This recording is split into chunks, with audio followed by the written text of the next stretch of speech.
पौराणिक ग्रंथों में ऋषि अत्रि और अनुसुईया के 3 पुत्रों का उल्लेख मिलता है, जिनमें पहले ब्रह्मा जी के अंश से चंद्रमा, शिव जी के अंश से ऋषि दुर्वासा और त्रिदेव के अंश से दत्तात्रेय जी का जन्म हुआ था। इन्हीं की पीढ़ियों में आगे चलकर यादव वंश का जन्म हुआ, जिनमें भगवान कृष्ण भी थे। आज हम इस वीडियो में भगवान दत्तात्रेय के बारे में यह जानने की कोशिश करेंगे कि वह किस वंश से संबंधित थे। बता दें कि तीनों देवता सती अनुसुईया को आशीर्वाद दिया कि हम सब तीनों का अंश आपके एक ही बेटे में होगा, जिसका नाम दत्तात्रेय होगा।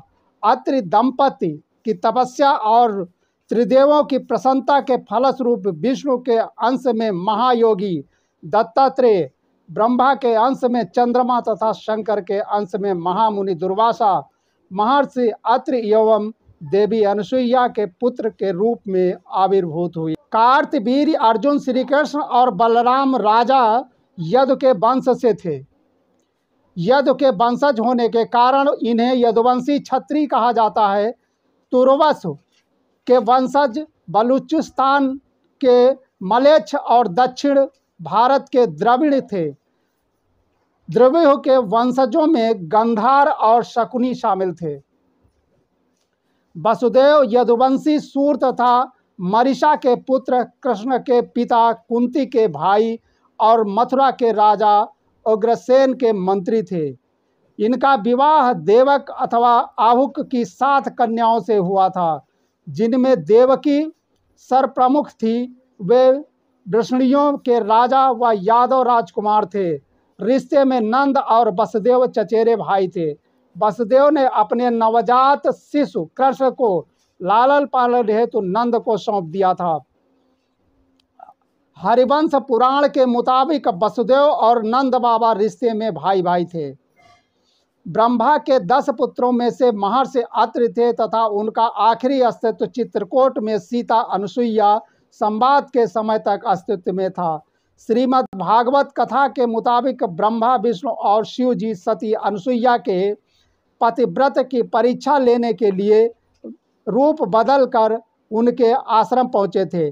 देवी अनुसुईया ने अपने पतिव्रत धर्म से जान लिया कि ये त्रिदेव हैं और परीक्षा लेने आए हैं। फिर सती अनुसुईया के ऋषि अत्रि द्वारा अभिमंत्रित जल तीनों देवों पर छिड़क दिया, जिससे तीनों बाल रूप में आ गए।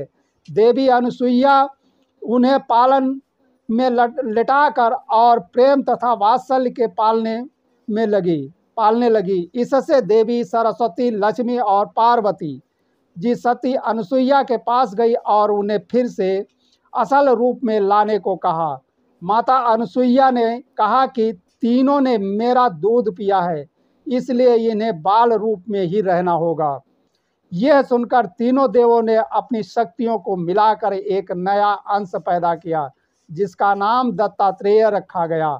अत्रि पुत्र चंद्रमा ने बृहस्पति की पत्नी तारा से विवाह किया, जिससे उसे बुध नाम का पुत्र उत्पन्न हुआ, जो बाद में क्षत्रियों के चंद्रवंश का प्रवर्तक हुआ। इस वंश के राजा खुद को चंद्रवंशी कहते थे।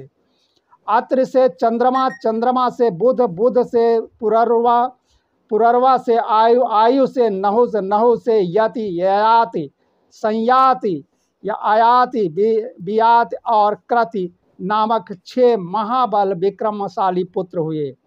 नहुस के बड़े पुत्र यति थे, जो सन्यासी हो गए थे, इसीलिए उनके दूसरे पुत्र ययाति राजा हुए। ययाति के पुत्रों से समस्त वंश चले। ययाति के 5 पुत्र थे।